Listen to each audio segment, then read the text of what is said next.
ఇప్పుడే మన SVR travels వాళ్ళు మనకి ఏర్పాటు చేసిన ట్రావెలర్ బస్సులో అయితే ఎల్లోరా కేవ్స్కి వచ్చాము. మరి మన ఎల్లోరా కేవ్స్ గురించి చెప్పుకోవాలంటే 1819వ సంవత్సరంలో మన బ్రిటిష్ వాళ్ళు అయితే దీన్ని గుర్తించారని చెప్పొచ్చు. ఆ తర్వాత 1983లో మన ప్రభుత్వం దీన్ని అంటే యునెస్కో వాళ్ళు దీన్ని వరల్డ్ హెరిటేజ్ సైట్గా గుర్తించారు. అంటే ప్రపంచ వారసత్వ సంపదగా దీన్ని అయితే గుర్తించడం జరిగింది. ముఖ్యంగా అజంతా కేవ్స్, ఎల్లోరా కేవ్స్ అయితే రెండు ఉన్నాయి మనకు తెలుసు. అజంతా కేవ్స్ కన్నా మన ఎల్లోరా కేవ్స్ అనేది చాలా పురాతనమైనదని చెప్పొచ్చు. అండ్ అలాగే వీటి రెండింటికి డిఫరెన్స్ ఏంటి అంటే అజంతా కేవ్స్ అయితే మొత్తం బుద్ధిజం వాళ్ళ టెంపుల్స్ ఏవైతే శిల్పాలు చెక్కబడి ఉంటుంది. కానీ మన ఎల్లోరా కేవ్స్లో మాత్రం 1 నుంచి 12 కేవ్స్లో బుద్ధిజంకి సంబంధించిన టెంపుల్ శిల్పాలు ఉంటాయి. అలాగే 13 నుంచి 29 వరకు కేవ్స్ అయితే మన హిందూయిజంకి సంబంధించి ఉంటాయి. అలాగే 30 నుంచి 34 కేవ్స్ వరకు అయితే మన జైనిజంకి సంబంధించిన టెంపుల్స్ అయితే ఇక్కడ శిల్పాలు చెక్కబడి ఉంటాయి. సో ఆ విధంగా దీన్ని మొత్తం 3 మతాలు కూడా కలిపి ఉండేటట్టు మన ఎల్లోరా శిల్పాన్ని అయితే ఇక్కడ తీర్చిదిద్దారని చెప్పొచ్చు. అలాగే ఇక్కడ ముఖ్యంగా సెంటర్ ఆఫ్ అట్రాక్షన్ ఏంటి అంటే కేవ్ 16 వచ్చేసి అది కైలాస పర్వతం అని చెప్తారనమాట. ఎందుకు అని అంటే కేవ్ 16 అనేది చూడడానికి అచ్చం మన కైలాసంలో పరమేశ్వరుడి నిలయం ఎలా ఉంటుందో అదే విధంగా ఉంటుంది చూడడానికి అని చెప్తారు. అలాగే లోపల కూడా శివలింగం చాలా పెద్దగా ఉంటుందని, లోపల శిల్పాలు కూడా చాలా అద్భుతంగా దాన్ని తీర్చిదిద్దారు, చెక్కారని కూడా చెప్తారనమాట. ముఖ్యంగా ఎల్లోరా కేవ్స్ లో ఏంటి అంటే మనం చూడాల్సింది ఆర్కిటెక్చర్ అనమాట. అండ్ అలాగే 1 to 6 కేవ్స్ వరకు కూడా మనకి జలపాతాలు ఉంటాయి. ఆ జలపాతాలు ఏంటంటే చిన్న నుంచి పెద్ద వరకు ప్రతి ఒక్కరు కూడా చాలా బాగా ఎంజాయ్ చేస్తారని చెప్పొచ్చు. అండ్ అలాగే గుహల గురించి చెప్పుకుంటే కేవ్ 15 అండ్ అలాగే కేవ్ 10 అనేది చాలా స్పెషల్ అని చెప్తారు. ఎందుకు అని అంటే కేవ్ 15ని మనం దశావతార కేవ్ అని అంటాం అనమాట. మొత్తం విష్ణువుకి సంబంధించిన దశావతారాలు కూడా కేవ్ 15లో అయితే మనకు కనిపిస్తాయని చెప్పొచ్చు. అండ్ అలాగే ఇందులో మన ఎల్లోరా కేవ్స్లో మెయిన్ స్పెషాలిటీ ఏంటి అంటే జనరల్గా ఏదైనా కేవ్ని చెక్కేటప్పుడు, శిల్పాలు చెక్కేటప్పుడు ఫ్రంట్ నుంచి చెక్కుకుంటూ లోపలికి వెళ్తారు, ఏదంటే పైకి వెళ్తారు. కానీ మన ఎల్లోరా శిల్పాలు మాత్రం ఎల్లోరా కేవ్స్లో ఉండే శిల్పాలు కూడా ఎల్లోరా కేవ్స్ కూడా ఏక శిల్పంతో చెక్కబడింది. మొత్తం పైనుంచి కింద వరకు దాన్ని చెక్కుతూనే వచ్చారనమాట. సో ఇంత స్పెషాలిటీ ఉంది. ఒకసారి మనం లోపలికి వెళ్ళి చూద్దామా అనుకున్నా కూడా మనకు లోపలికి పర్మిషన్ ఇవ్వట్లేదు. సో మా వరకు దొరికిన విజువల్స్తో మేమైతే వేస్తున్నాం. ఒకసారి మీరు కూడా చూడండి మన ఎల్లోరా కేవ్స్ యొక్క అందాన్ని.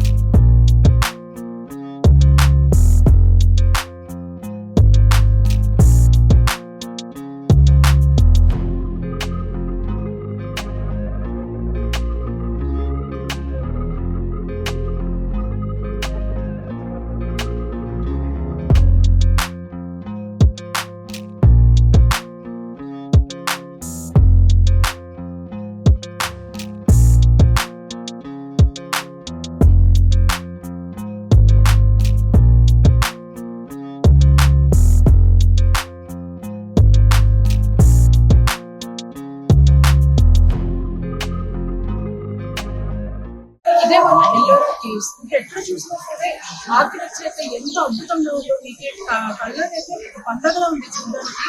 ఒక్కొక్క శిల్పం కూడా మొత్తం ఒకే రాయి మీద ఈ కేవ్ అంతా కూడా కట్టడం జరుగుతుంది అంటే అర్థం చేసుకోండి ఎంత అద్భుతంగా అప్పట్లో కొన్ని వందల సంవత్సరాల క్రితం దీన్ని ఎంత అందంగా చెక్కారు, ఎంత అందంగా తీర్చిదిద్దారు అని. కాకపోతే ఇప్పుడున్న కేవ్స్ అన్ని కూడా గుర్రాలు కూడా ఎట్లా ఉంటాయంటే కొన్ని విరిగిపోయినట్టుండే మ్యాక్సిమం. ఎందుకంటే అప్పుడు ఔరంగజేబు ఉండే టైంలో ఏంటంటే హిందువుల మీద దాడి కారణంగా చాలా వరకు టెంపుల్స్ ధ్వంసం చేశారు. అందులో భాగంగానే ఇక్కడ ఏ బొమ్మ, ఏ విగ్రహం చూసినా, ఏ శిల్పం చూసినా కూడా విరిగినట్టు కనిపిస్తుంది. కాకపోతే ఇప్పటికీ చెక్కు చెదరకుండా అలానే ఉంది అని అంటే ఎంత అద్భుతం అని చెప్పొచ్చు. మన అజంతా కేవ్స్ తో ఎల్లోరా కేవ్స్ తో కంపేర్ చేస్తే ఎల్లోరా కేవ్స్ అత్యంత పురాతనమైనది అని తేలిందనమాట. సో ఒకసారి మీరు కూడా చూడండి మీ కళ్ళతో ఎంత అందంగా ఉందో మన ఎల్లోరా కేవ్స్ అనేది.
కేవ్స్. ఎట్లా చూసినా సరే ఆర్కిటెక్చర్ అయితే ఎంత అద్భుతంగా ఉందో మీకు కళ్ళకైతే ఒక పండగలా ఉంది చూడడానికి.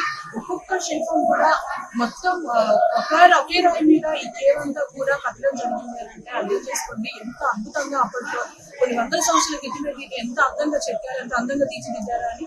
కాకపోతే ఇప్పుడున్న కేవ్స్ అన్ని కూడా గుర్రాలు కూడా ఎట్లా ఉంటాయంటే కొన్ని విరిగిపోయినట్టుండే మ్యాక్సిమం. ఎందుకంటే అప్పుడు ఔరంగజేబు ఉండే టైంలో ఏంటంటే హిందువుల మీద దాడి కారణంగా చాలా వరకు టెంపుల్స్ ధ్వంసం చేశారు. అందులో భాగంగానే ఇక్కడ ఏ బొమ్మ, ఏ విగ్రహం చూసినా, ఏ శిల్పం చూసినా కూడా విరిగినట్టు కనిపిస్తుంది. కాకపోతే ఇప్పటికీ చెక్కు చెదరకుండా అలానే ఉంది అని అంటే ఎంత అద్భుతం అని చెప్పొచ్చు. మన అజంతా కేవ్స్ తో ఎల్లోరా కేవ్స్ తో కంపేర్ చేస్తే ఎల్లోరా కేవ్స్ అత్యంత పురాతనమైనది అని తేలింది అనమాట. సో ఒకసారి మీరు కూడా చూడండి మీ కళ్ళతో ఎంత అందంగా ఉందో మన ఎల్లోరా కేవ్స్ అనేది. Thank you for watching this video. ఈ వీడియో కనుక మీకు నచ్చినట్లయితే దయచేసి లైక్ చేయండి, షేర్ చేయండి. ముఖ్యంగా మా ఛానల్ 24/7 న్యూస్ టీవీని సబ్స్క్రైబ్ చేసుకోండి.